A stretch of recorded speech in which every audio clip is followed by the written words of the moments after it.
ପାଠନ ମାତୃଭୂମି ଲେଖିଛନ୍ତି ଏଠାରେ କବି ସ୍ୱଭାବ କବି ଗଙ୍ଗାଧର ମେହେର। ବର୍ତ୍ତମାନ ଆମେ କବିତାଟିକୁ ସରଳ ଭାଷାରେ ବୁଝିବା।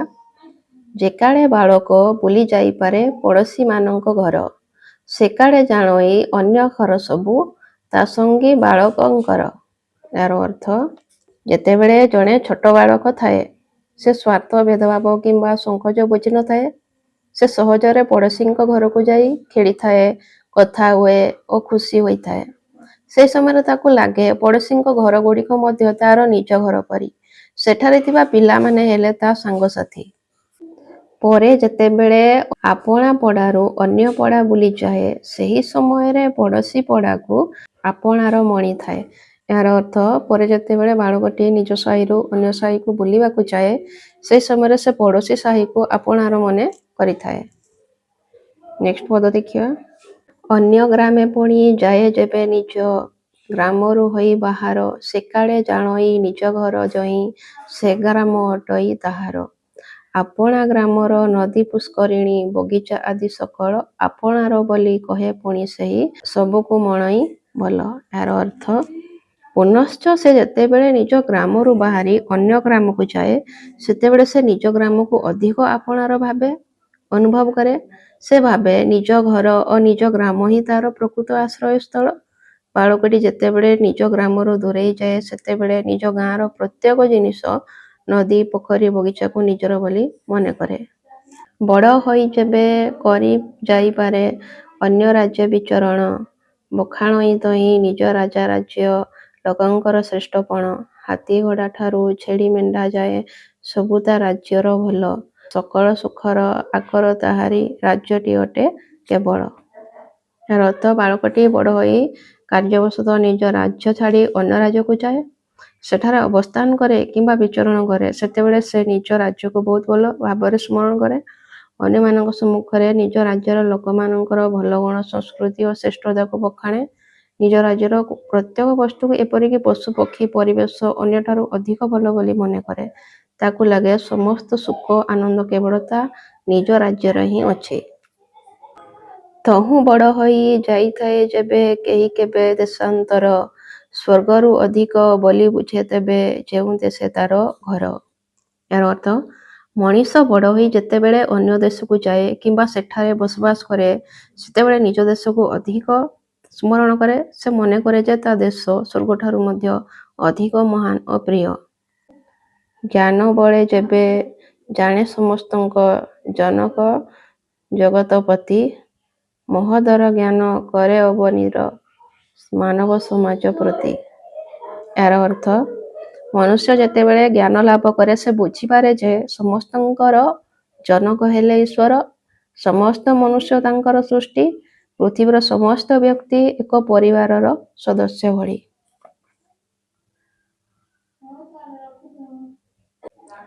ତେବେ ସେ ଜାଣଇ ଯେ କରଇ ଯେତେ ଲୋକଙ୍କର ଉପକାର, ବିଶ୍ୱପତିଙ୍କର ବିଶ୍ୱଗୃହେ ଅଟେ ସେ ସେତେ ଯୋଗ୍ୟ କୁମାର। ଏହାର ଅର୍ଥ, ଯେତେବେଳେ ମଣିଷ ଜ୍ଞାନ ଲାଭ କରେ, ସେ ବୁଝିପାରେ ଯେ ସମସ୍ତ ଲୋକ ବିଶ୍ୱପିତାଙ୍କର ସନ୍ତାନ। ଯେଉଁ ମଣିଷ ଅଧିକରେ ଅନ୍ୟମାନଙ୍କର ଉପକାର କରେ, ସମାଜ ପାଇଁ ଭଲ କାମ କରେ, ସେହି ମଣିଷ ବିଶ୍ୱପିତାଙ୍କର ବଡ଼ ବିଶ୍ୱଗୃହରେ ଯୋଗ୍ୟ ସନ୍ତାନ ବୋଲି ଗଣ୍ୟ ହୁଏ। ଅର୍ଥାତ୍ ମଣିଷର ମହତ୍ତ୍ୱ ତାର ପରୋପକାର ଓ ଉତ୍ତମ କାର୍ଯ୍ୟରେ ନିହିତ ଅଛି। ଏହି ରୂପେ ଗ୍ରାମ କଥା, ରାଜ୍ୟ କଥା, ଦେଶ କଥା, ବିଶ୍ୱ କଥା ମାନବ ଜୀବନେ ପ୍ରତୀତ ହେବାର ଦର୍ଶିତ ହୁଏ ସର୍ବଥା। ଏହାର ଅର୍ଥ, ଅର୍ଥାତ୍ ମଣିଷର ମହତ୍ତ୍ୱ ତାର ପରୋପକାର ଉତ୍ତମ କାର୍ଯ୍ୟ। ଆରମ୍ଭରେ ମଣିଷ ନିଜ ଘର, ପଡ଼ା ଓ ଗ୍ରାମକୁ ଆପଣାର ଭାବେ ମନେ କରେ। ପରେ ସେ ନିଜ ରାଜ୍ୟ ଓ ଦେଶ ପ୍ରତି ସ୍ନେହ ଓ ଗର୍ବ ଅନୁଭବ କରେ। କିନ୍ତୁ ଜ୍ଞାନ ଲାଭ କଲେ ମଣିଷ ବୁଝିପାରେ ଯେ ସମଗ୍ର ବିଶ୍ୱ ଏକ ପରିବାର ଏବଂ ପୃଥିବୀର ସମସ୍ତ ଲୋକ ତାର ଆତ୍ମୀୟ। ଏହିପରି ଭାବେ ମଣିଷ ଚିନ୍ତା, ମାତୃଭୂମି ମାତୃଭାଷାରେ ମମତା ଯା ହୃଦେ ଜନମି ନାହିଁ, ତାକୁ ଯେବେ ଜ୍ଞାନୀ ଗଣରେ ଗଣିବା ଅଜ୍ଞାନ ରହିବେ କାହିଁ। ଏହାର ଅର୍ଥ, ଅନ୍ତିମ ପଦରେ କବି କହିଛନ୍ତି, ଯେଉଁ ମଣିଷର ହୃଦୟରେ ନିଜ ମାତୃଭୂମି ଓ ମାତୃଭାଷା ପ୍ରତି ସ୍ନେହ ଓ ମମତା ନଥାଏ, ସେ ଯେତେ ଶିକ୍ଷିତ ହେଇଥାଉ ନା କାହିଁକି ସତରେ ସେ ଜ୍ଞାନୀ ନୁହେଁ। କାରଣ ମାତୃଭୂମି ଓ ମାତୃଭାଷା ମଣିଷର ପରିଚୟ, ସଂସ୍କୃତି ଓ ମୂଳ ଭାବନା ସହ ଜଡ଼ିତ। ମୋ ବୁଝିବାରେ ନିମ୍ନଲିଖିତ ପ୍ରଶ୍ନଗୁଡ଼ିକର ଠିକ୍ ଉତ୍ତର ପାଖରେ ତାର ଚିହ୍ନ ଦିଅ। ପ୍ରଶ୍ନ କ ବାଳକଟି ନିଜ ରାଜ୍ୟ ଲୋକଙ୍କର ଶ୍ରେଷ୍ଠପଣ କେଉଁଠି କହିଥାଏ? ତାର ସଠିକ୍ ଉତ୍ତର ହେଉଛି ଅପସନ୍ ଗ ଅନ୍ୟ ରାଜ୍ୟରେ। କ୍ୱେଶ୍ଚିନ୍ 2 ନିମ୍ନଲିଖିତ କେଉଁ ସ୍ଥାନକୁ ବାଳକଟି ସ୍ୱର୍ଗଠାରୁ ଅଧିକ ବୋଲି ମନେ କରିଥାଏ? ଏହାର ସଠିକ୍ ଉତ୍ତର ହେଉଛି ଅପସନ୍ ଗ ନିଜ ଦେଶ। କ୍ୱେଶ୍ଚିନ୍ 3 କବିତାଟି କେଉଁ ଭାବଧାରା ଉପରେ ଆଧାରିତ? ଅପସନ୍ ଗ ଜନ୍ମଭୂମି ପ୍ରୀତି। ପ୍ରଶ୍ନ 4 କବିତାରେ ଅଜ୍ଞାନ ବୋଲି କେଉଁମାନଙ୍କୁ କୁହାଯାଇଛି? ସଠିକ୍ ଉତ୍ତର ଅପସନ୍ ଘ ମାତୃଭୂମି ପ୍ରତି ମମତା ନଥିବା ବ୍ୟକ୍ତିଙ୍କୁ କୁହାଯାଇଛି। ତୁମ ସାଙ୍ଗମାନେ ଉପରଲିଖିତ ପ୍ରଶ୍ନର ଭିନ୍ନ ଭିନ୍ନ ଉତ୍ତର ବାଛି ଥାଇପାରନ୍ତି। ତୁମେ ଏହି ଉତ୍ତରଗୁଡ଼ିକ କାହିଁକି ବାଛିଲ ତାହା ତୁମ ସାଙ୍ଗମାନଙ୍କ ସହିତ ଆଲୋଚନା କର। ଆମେ କବି ଗଙ୍ଗାଧର ମେହେରଙ୍କ ମାତୃଭୂମି କବିତାର ମୂଳ ବିଷୟବସ୍ତୁ ଏବଂ ନିଜ ଦେଶ ଓ ଭାଷା ପ୍ରତି ଥିବା ଭଲ ପାଇବାକୁ ଭିତ୍ତି କରି ଏହି ଉତ୍ତରଗୁଡ଼ିକୁ ବାଛିଲୁ। ଏହି କବିତାରେ ବର୍ଣ୍ଣନା କରାଯାଇଛି ଯେ ନିଜ ଜନ୍ମଭୂମି ସ୍ୱର୍ଗଠାରୁ ମଧ୍ୟ ଶ୍ରେଷ୍ଠ ଏବଂ ଯାହା ମନରେ ନିଜ ମାତୃଭୂମି ଓ ମାତୃଭାଷା ପାଇଁ ମମତା ନାହିଁ ସେ ଅଜ୍ଞାନ ଅଟେ। ସାଙ୍ଗମାନଙ୍କ ସହ ଏହି ପ୍ରଶ୍ନଗୁଡ଼ିକର ଉତ୍ତର ଆଲୋଚନା କରିବା ଦ୍ୱାରା ଦେଶ ପ୍ରେମ ସମ୍ପର୍କରେ ସମସ୍ତଙ୍କର ନିଜସ୍ୱ ଭାବନା ବିଷୟରେ ଜାଣିବାକୁ ମିଳିଲା ଏବଂ ଏହି ବିଷୟରେ ଆମର ଜ୍ଞାନ ଆହୁରି ବୃଦ୍ଧି ପାଇଲା। କବିତାର ପଦଗୁଡ଼ିକ ଆଲୋଚନା କର। ନିମ୍ନରେ ଦିଆଯାଇଥିବା ପଦ୍ୟାଂଶକୁ ଭଲ ଭାବରେ ପଢ଼ିବା, ଚିନ୍ତା କରିବା ଏବଂ ସାଙ୍ଗମାନଙ୍କ ସହ ଆଲୋଚନା କରି ଲେଖିବା। ପ୍ରଶ୍ନ କ ଆପଣା ଗ୍ରାମର ନଦୀ ପୁଷ୍କରିଣୀ, ବଗିଚା ଆଦି ସକଳ ଆପଣାର ବୋଲି କହେ ପୁଣି ସେହି ସବୁକୁ ମଣଇ ଭଲ। ଆପଣା ଭଲ। ଉକ୍ତ ପଦ୍ୟାଂଶଟି ଅଷ୍ଟମ ଶ୍ରେଣୀ ସାହିତ୍ୟ ସୁରଭି ପୁସ୍ତକର ମାତୃଭୂମି ପଦ୍ୟରୁ ଉଦ୍ଧୃତ। ଏଠାରେ କବି ପ୍ରତ୍ୟେକ ମନୁଷ୍ୟର ନିଜ ଗ୍ରାମ ପ୍ରତି ଥିବା ସ୍ନେହ ଓ ଆତ୍ମୀୟତାକୁ ପ୍ରଦର୍ଶିତ କରିଛନ୍ତି। ମଣିଷ ଯେତେବେଳେ ନିଜ ଗ୍ରାମଠାରୁ ଦୂରରେ ରହେ ସେତେବେଳେ ନିଜ ଗ୍ରାମର ନଦୀ, ପୁଷ୍କରିଣୀ, ବଗିଚା ଇତ୍ୟାଦି ପ୍ରାକୃତିକ ପରିବେଶକୁ ନିଜର ମନେ କରେ। ସେହି ସବୁ ସ୍ଥାନ ଓ ବସ୍ତୁ ସହିତ ତାର ଆତ୍ମୀୟତା ବୃଦ୍ଧି ପାଇଥାଏ। କବି ଏହି ପଂକ୍ତି ମାଧ୍ୟମରେ ମନୁଷ୍ୟ କିପରି ନିଜ ଗ୍ରାମର ପ୍ରକୃତି ଓ ପରିବେଶ ପ୍ରତି ଭଲ ପାଇବା ରହିଥାଏ ତାହା ଦର୍ଶାଇଛନ୍ତି। ପ୍ରଶ୍ନ ଖ ଜ୍ଞାନ ବଳେ ଯେବେ ଜାଣେ ସମସ୍ତଙ୍କ ଜନକ ଜଗତପତି, ସହଦର ଜ୍ଞାନ କରେ ଅବନୀର ମାନବ ସମାଜ ପ୍ରତି। ତାର ଉତ୍ତର ଜ୍ଞାନ ବଳେ ମାନବ ସମାଜ ପ୍ରତି। ଉକ୍ତ ପଦ୍ୟାଂଶଟି ଅଷ୍ଟମ ଶ୍ରେଣୀ ସାହିତ୍ୟ ସୁରଭି ପୁସ୍ତକର ମାତୃଭୂମି କବିତାରୁ ଉଦ୍ଧୃତ।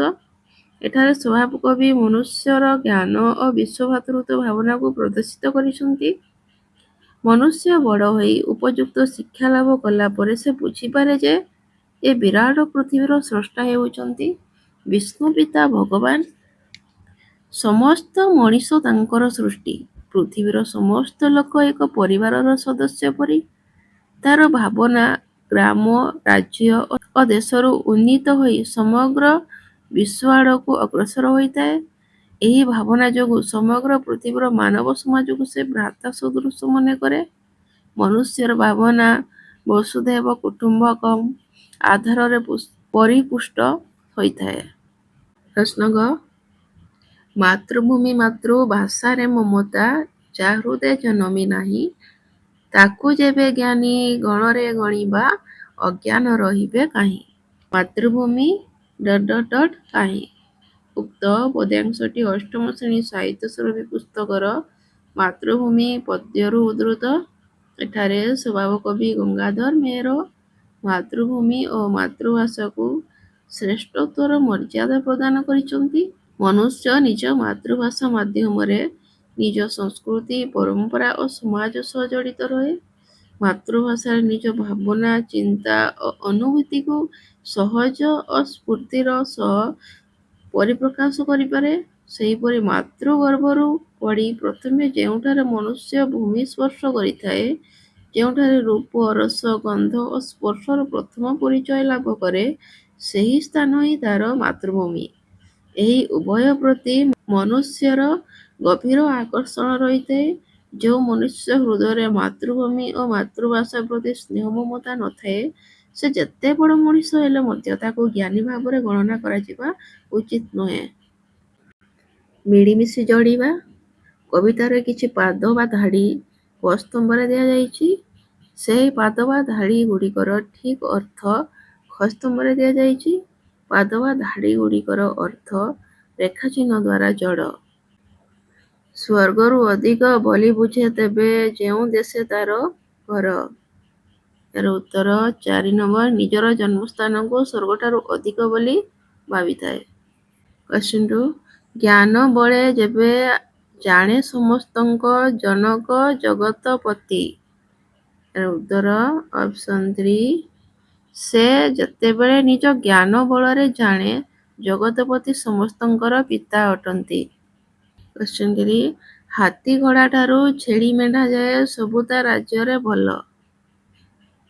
ଏହାର ଉତ୍ତର ତା ରାଜ୍ୟର ହାତୀ, ଘୋଡ଼ା, ଛେଳି ଓ ମେଣ୍ଢା ସବୁ ହିଁ ଭଲ ଅଟନ୍ତି। Question 4. ମାତୃଭୂମି ମାତୃଭାଷାରେ ମମତା ଯାହା ହୃଦେ ଜନମି ନାହିଁ। ଯାହା ହୃଦୟରେ ମାତୃଭୂମି ଓ ମାତୃଭାଷା ପ୍ରତି ମମତା ଜନ୍ମି ନାହିଁ। ମାତୃଭୂମି ପ୍ରତି ମମତା। ଏହି କବିତାରେ ବାଳକଟିର ହୃଦୟରେ ମାତୃଭୂମି ପ୍ରତି ଭଲ ପାଇବା ସୃଷ୍ଟି ହେବା ସହିତ ବସୁଧୈବ କୁଟୁମ୍ବକଂ ଭାବନାର ଉଦ୍ରେକ କରାଯାଇଛି। ବିଶ୍ୱକୁ ଭଲ ପାଇବା ପାଇଁ କେଉଁ ଗୁଣର ଆବଶ୍ୟକତା ରହିଛି? ତୁମେ ପଠିତ କବିତାରୁ କାହିଁକି ଏହି ଗୁଣଗୁଡ଼ିକୁ ଗ୍ରହଣ କଲ? ପ୍ରଥମେ ଗୁଣଗୁଡ଼ିକ ସହିତ ରେଖାଚିତ୍ର ଦ୍ୱାରା ଯୋଡ଼ ଏବଂ ସାଙ୍ଗମାନଙ୍କ ସହିତ ଆଲୋଚନା କର। ପ୍ରତ୍ୟେକ ଭାବନାକୁ ଗୋଟିଏ ଗୋଟିଏ ବାକ୍ୟରେ ଲେଖ। ଏହାର ଉତ୍ତର କବିତାଟିରେ ବାଳକ ହୃଦୟରେ ପ୍ରଥମେ ମାତୃଭୂମି ପ୍ରତି ଭଲ ପାଇବା ଜନ୍ମ ନେଇଛି ଓ ତାପରେ ସେହି ଭାବନା ଧୀରେ ଧୀରେ ବିସ୍ତାରିତ ହୋଇ ସମଗ୍ର ବିଶ୍ୱକୁ ନିଜ ପରିବାର ବୋଲି ମନେ କରିବାର ଧାରଣା ଅର୍ଥାତ୍ ବସୁଧୈବ କୁଟୁମ୍ବକମ୍ ଭାବନା ଜନ୍ମ ହୋଇଛି। ବିଶ୍ୱକୁ ଭଲ ପାଇବା ପାଇଁ ମଣିଷ ମନରେ କିଛି ଉତ୍ତମ ଗୁଣ ରହିବା ଆବଶ୍ୟକ। ସେଗୁଡ଼ିକ ହେଲା ଜ୍ଞାନ, ସହନଶୀଳତା, ସାମ୍ୟଭାବ, ପରୋପକାର ଓ ମାନବିକତା। ଯେତେବେଳେ ମଣିଷ ବୁଝିପାରେ ଯେ ବିଶ୍ୱର ସମସ୍ତ ବ୍ୟକ୍ତି ଈଶ୍ୱରଙ୍କ ସନ୍ତାନ, ସେତେବେଳେ ସେ ସମସ୍ତଙ୍କୁ ଭାଇ ଭଉଣୀ ପରି ମନେ କରେ ଓ ସମଗ୍ର ବିଶ୍ୱ ପ୍ରତି ସ୍ନେହ ଓ ଆତ୍ମୀୟତା ରଖେ। ଭାବିଚିନ୍ତି ଲେଖ। କବିତାଟିକୁ ଭଲ ଭାବେ ପଢ଼, ବୁଝ ଓ ନିମ୍ନରେ ଦିଆଯାଇଥିବା ପ୍ରଶ୍ନଗୁଡ଼ିକର ଉତ୍ତର ଲେଖ। ପ୍ରଶ୍ନ କ. ବାଳକଟି ପଡ଼ୋଶୀ ପଡ଼ାକୁ କେତେବେଳେ ଆପଣାର ମଣିଥାଏ? ଏହାର ଉତ୍ତର ବାଳକଟି ଯେତେବେଳେ ନିଜ ପଡ଼ାରୁ ବାହାରି ଅନ୍ୟ ପଡ଼ାରେ ବିଚରଣ କରେ, ସେତେବେଳେ ସେ ପଡ଼ୋଶୀ ପଡ଼ାକୁ ମଧ୍ୟ ଆପଣାର ମନେ କରେ। Question ଖ.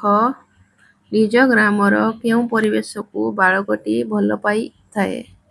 ବାଳକଟି ନିଜ ଗ୍ରାମର ନଦୀ, ପୋଖରୀ, ବଗିଚା ଇତ୍ୟାଦି ପ୍ରାକୃତିକ ପରିବେଶକୁ ବହୁତ ଭଲ ପାଇଥାଏ।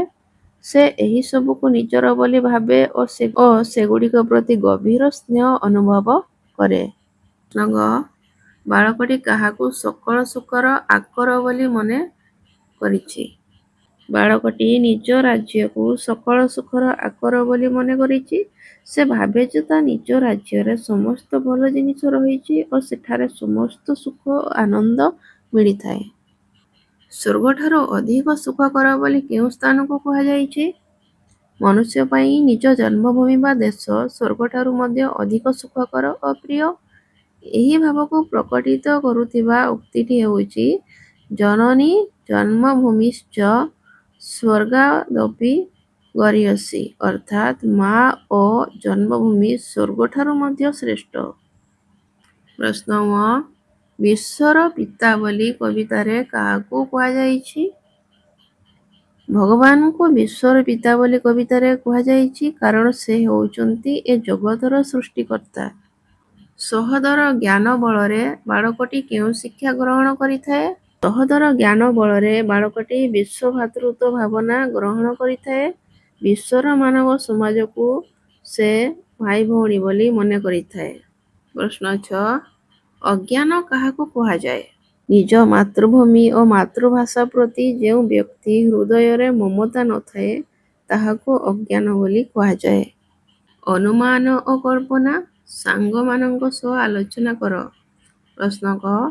ତୁମ ମାତୃଭୂମିକୁ ତୁମେ ଭଲ ପାଇବାକୁ ହେଲେ ତୁମର କେଉଁ ଗୁଣଗୁଡ଼ିକୁ ବଦଳାଇବା ଦରକାର? ମାତୃଭୂମିକୁ ସତରେ ଭଲ ପାଇବାକୁ ହେଲେ ମନୁଷ୍ୟକୁ ନିଜର ଖରାପ ଗୁଣଗୁଡ଼ିକୁ ବଦଳାଇବା ଆବଶ୍ୟକ। ସ୍ୱାର୍ଥପରତା, ଆଳସ୍ୟ, ଅସତ୍ୟ ଓ ଦୁର୍ନୀତି ପରି ଗୁଣଗୁଡ଼ିକୁ ଛାଡ଼ି ମନୁଷ୍ୟ ସତ୍ୟବାଦୀ, ପରିଶ୍ରମୀ ଓ ଦେଶପ୍ରେମୀ ହେବା ଆବଶ୍ୟକ। ସେହିପରି ଲୋକମାନଙ୍କ ସହିତ ସହଯୋଗ ଓ ସଦ୍ଭାବ ରଖିବା, ନିୟମ ଓ ଶିଷ୍ଟାଚାରଗୁଡ଼ିକୁ ମଧ୍ୟ ମାନିବା ଆବଶ୍ୟକ। ଏହିପରି ଭଲ ଗୁଣଗୁଡ଼ିକୁ ଆପଣାଇଲେ ମନୁଷ୍ୟ ନିଜ ମାତୃଭୂମିକୁ ଭଲ ପାଇପାରିବ ଓ ଦେଶର ଉନ୍ନତିରେ ଅବଦାନ ଦେଇପାରିବ। ପ୍ରଶ୍ନ କ. ଯଦି ତୁମକୁ ସମ୍ପୂର୍ଣ୍ଣ ନିଜ ଦେଶକୁ ବୁଲିବାର ସୁଯୋଗ ଦିଆଯାଏ ତେବେ ତୁମେ କେଉଁ ସ୍ଥାନକୁ ଅଧିକ ଭଲ ପାଇବ? ଭଲ ପାଇବାର କାରଣଗୁଡ଼ିକ ଲେଖ। ଯଦି ମୋତେ ସମ୍ପୂର୍ଣ୍ଣ ଭାରତ ବୁଲିବାର ସୁଯୋଗ ମିଳେ ତେବେ ମୁଁ ପୁରୀକୁ ଯିବାକୁ ଅଧିକ ପସନ୍ଦ କରିବି। ପୁରୀ ଓଡ଼ିଶାର ଏକ ପ୍ରସିଦ୍ଧ ଧାର୍ମିକ ପର୍ଯ୍ୟଟନ ସ୍ଥଳ। ଏଠାରେ ଅବସ୍ଥିତ ଜଗନ୍ନାଥ ମନ୍ଦିର ସମଗ୍ର ଭାରତରେ ପବିତ୍ର ମନ୍ଦିର ରୂପେ ପରିଚିତ ଓ ଏଠାକୁ ଲକ୍ଷ ଲକ୍ଷ ଭକ୍ତ ଦର୍ଶନ ପାଇଁ ଆସନ୍ତି। ପୁରୀର ସମୁଦ୍ର ତଟ ସକାଳ ଓ ସନ୍ଧ୍ୟାର ଦୃଶ୍ୟ ଖୁବ୍ ଆକର୍ଷଣୀୟ ବୋଧ ହୁଏ। ପୁରୀରେ ପାଳିତ ରଥଯାତ୍ରା ବିଶ୍ୱ ପ୍ରସିଦ୍ଧ। ଏହି କାରଣରୁ ପୁରୀ ମୋର ସବୁଠାରୁ ପ୍ରିୟ ସ୍ଥାନ। ପ୍ରଶ୍ନ କ. ଏହି କବିତାଟି ପଢ଼ିବା ପରେ ନିଜ ମାତୃଭୂମି ସମ୍ପର୍କରେ କ'ଣ ଅନୁଭବ କରୁଛ ତାକୁ ନେଇ ଏକ ଅନୁଚ୍ଛେଦ ଲେଖ। ଗଙ୍ଗାଧର ମେହେରଙ୍କ ମାତୃଭୂମି କବିତା ପଢ଼ିବା ପରେ ନିଜ ମାତୃଭୂମି ପ୍ରତି ଗଭୀର ଭଲ ପାଇବା ଓ ଗର୍ବ ଅନୁଭବ କରିହୁଏ। ମାତୃଭୂମି ଆମ ପାଇଁ ମା ସମାନ କାରଣ ସେ ଆମକୁ ଜନ୍ମ ଦେଇଥାଏ, ଲାଳନ ପାଳନ କରେ ଓ ଜୀବନର ପ୍ରଥମ ଶିକ୍ଷା ଦେଇଥାଏ। ଏହି କବିତା ପଢ଼ିଲା ପରେ ନିଜ ଦେଶର ପ୍ରକୃତି ସୌନ୍ଦର୍ଯ୍ୟ, ନଦୀ, ପର୍ବତ, ଜଙ୍ଗଲ ଓ ସଂସ୍କୃତି ପ୍ରତି ଆଦର ଜାଗ୍ରତ ହୁଏ। ପ୍ରଶ୍ନ ଗ. ବିଶ୍ୱକୁ ଭଲ ପାଇବା ପାଇଁ କେଉଁ ଗୁଣଗୁଡ଼ିକର ଆବଶ୍ୟକତା ରହିଛି? ବିଶ୍ୱକୁ ଭଲ ପାଇବା ପାଇଁ ମଣିଷ ମନରେ କିଛି ଉତ୍କୃଷ୍ଟ ଗୁଣ ଥିବା ଆବଶ୍ୟକ। ପ୍ରଥମେ ଦୟା ଓ କରୁଣା ଭାବ ଥିବା ଦରକାର ଯାହାଦ୍ୱାରା ମଣିଷ ସମସ୍ତ ପ୍ରାଣୀ ଓ ମଣିଷଙ୍କୁ ସମାନ ଭାବେ ଭଲ ପାଇଥାଏ। ସେହିପରି ସହାନୁଭୂତି ଥିଲେ ଅନ୍ୟମାନଙ୍କର ସୁଖ ଦୁଃଖକୁ ବୁଝିବା ସମ୍ଭବ ହୁଏ। କ୍ଷମତାଶୀଳ ଓ ସହନଶୀଳତା ମଣିଷକୁ ଅନ୍ୟମାନଙ୍କ ଭୁଲକୁ କ୍ଷମା କରିବା ଓ ଭିନ୍ନ ମତକୁ ସମ୍ମାନ କରିବାକୁ ଶିକ୍ଷା ଦେଇଥାଏ। ପ୍ରଶ୍ନ ମ. ଯଦି ତୁମକୁ ଏହି କବିତାର ମୁଖ୍ୟ ବିଷୟବସ୍ତୁକୁ ନେଇ ପୋଷ୍ଟ ତିଆରି କରିବାକୁ ହୁଏ ତେବେ ତୁମେ କେଉଁ ପ୍ରତୀକ, ପ୍ରତିଛବି ଏବଂ ଶବ୍ଦ ବ୍ୟବହାର କରିବ ସଂକ୍ଷେପରେ ବୁଝାଅ। ଯଦି ମୁଁ ଏହି କବିତାକୁ ନେଇ ଏକ ପୋଷ୍ଟ ତିଆରି କରେ ତେବେ ମାତୃଭୂମିର ପ୍ରତୀକ ଭାବରେ ଦେଶର ମାନଚିତ୍ର ଏବଂ ବିଶ୍ୱଭ୍ରାତୃତ୍ୱର ପ୍ରତୀକ ଭାବରେ ଏକ ପୃଥିବୀର ଚିତ୍ର ବ୍ୟବହାର କରିବି। ପ୍ରତିଛବି ଭାବରେ ଆମ ଗାଁର ସୁନ୍ଦର ପ୍ରାକୃତିକ ପରିବେଶ କିମ୍ବା ପୃଥିବୀର ସମସ୍ତ ଲୋକ ଏକାଠି ମିଳିମିଶି ରହୁଥିବାର ଦୃଶ୍ୟ ଆଙ୍କିବି। ଏହା ସହିତ ପୋଷ୍ଟରରେ ଲୋକଙ୍କୁ ଜାଗ୍ରତ କରିବା ପାଇଁ ମାତୃଭୂମି ସ୍ୱର୍ଗଠାରୁ ମହାନ, ବସୁଧୈବ କୁଟୁମ୍ବକମ୍ ଏବଂ ଆମ ମାତୃଭାଷା ଆମର ଗର୍ବ ଭଳି ପ୍ରେରଣାଦାୟକ ଶବ୍ଦଗୁଡ଼ିକୁ ଲେଖିବି। ରେଖା ଦ୍ୱାରା ଶବ୍ଦ ସହ ଶବ୍ଦ ଯୋଡ଼। ନିମ୍ନରେ ଥିବା ଶବ୍ଦର ସମାର୍ଥବୋଧକ ଶବ୍ଦକୁ ଖାଲି ସ୍ଥାନରେ ଲେଖ ଓ ଯୋଡ଼। ଅବନୀ। ଅବନୀର ସମାର୍ଥବୋଧକ ଶବ୍ଦ ବସୁନ୍ଧରା, ମହୀ, ବସୁଧା, ମେଦିନୀ, ଧରିତ୍ରୀ, ଧରା, ପୃଥିବୀ।